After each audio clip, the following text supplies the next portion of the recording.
So let's talk about a place we all kind of wished was real, right? Hogwarts.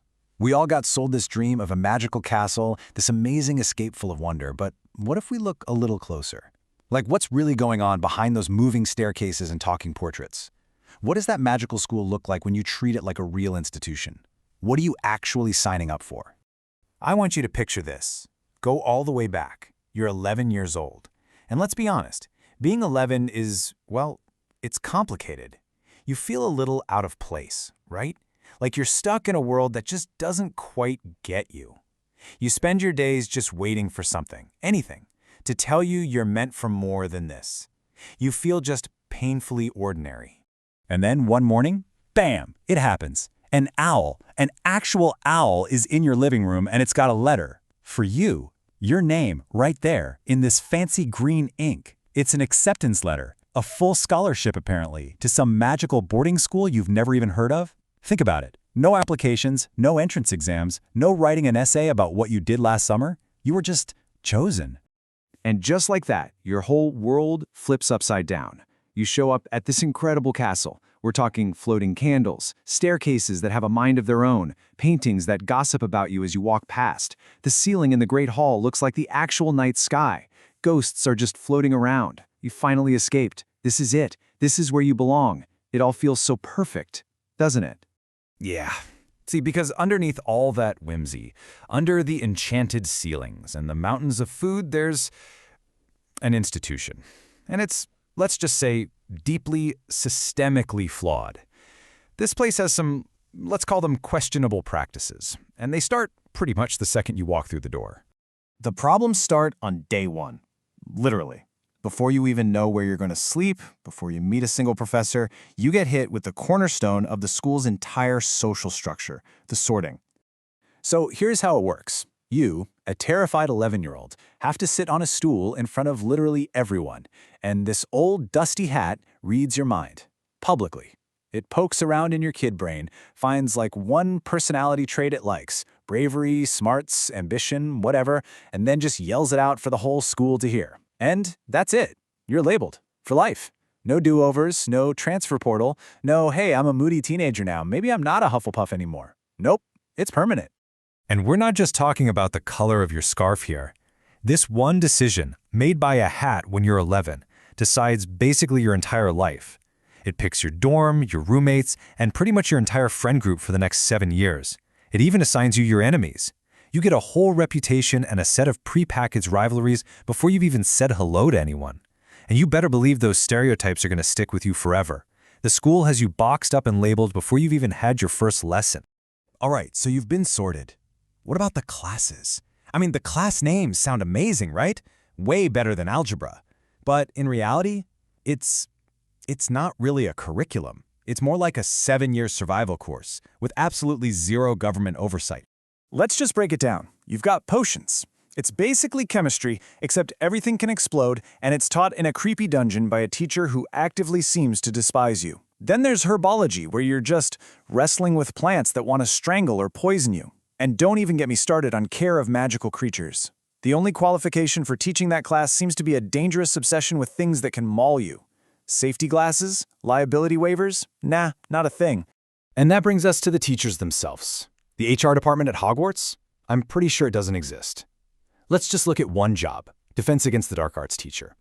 In just a few years, they hired a guy who had the Dark Lord's face on the back of his head, a celebrity fraud who erased people's memories for fun, a genuinely nice guy who just happened to be a werewolf, which no one had a safety plan for, and an undercover Death Eater who actively tortures students.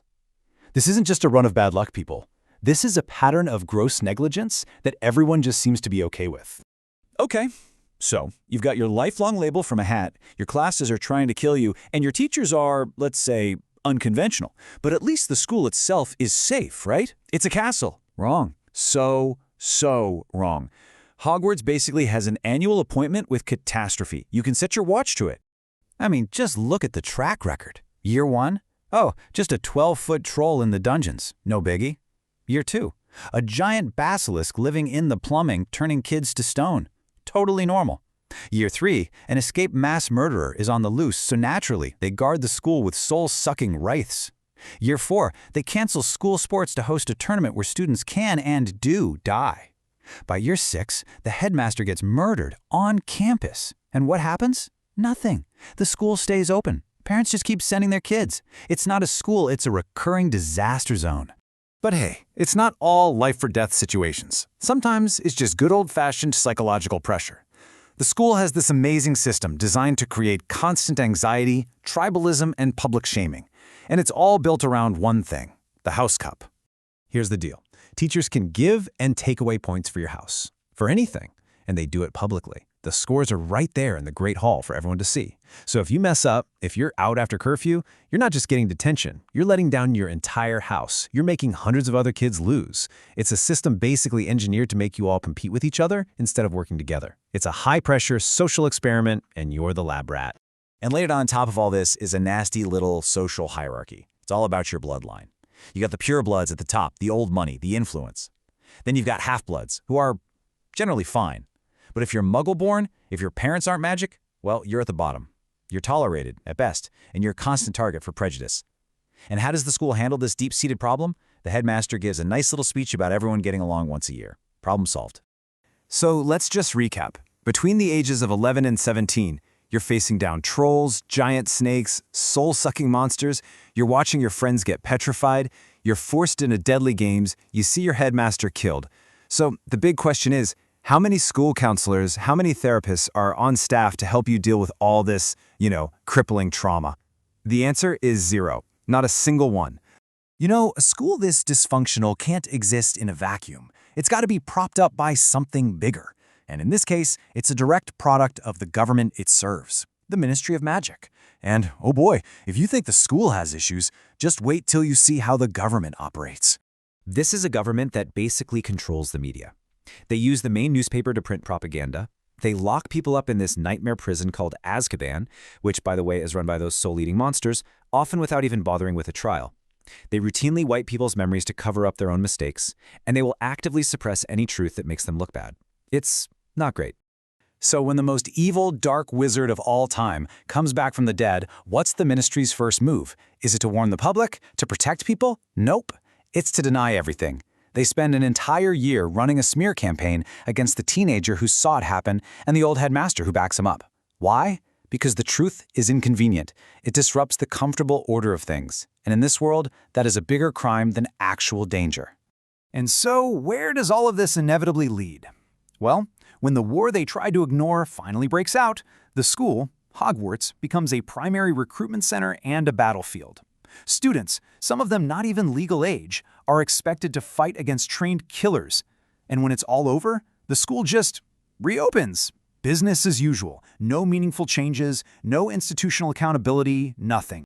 So let's just step back and look at the whole picture. The brochure promised you floating candles and butterbeer, right? A magical escape from a boring world. What you actually got was a 7-year psychological endurance test. The fantasy was Quidditch and friendship. The reality? A militarized education pipeline. This wasn't a magical escape, it was a feeder school for a deeply corrupt and unstable government. And you agree to all of this when you were just a child. You were 11 years old when that owl showed up, promising you a world of wonder, where you finally belonged. You had no way of knowing what you were really walking into. That letter felt like a dream come true, the answer to everything. But looking back at the systemic failures, the constant danger, the profound psychological toll, yeah, maybe you should have asked a few more questions.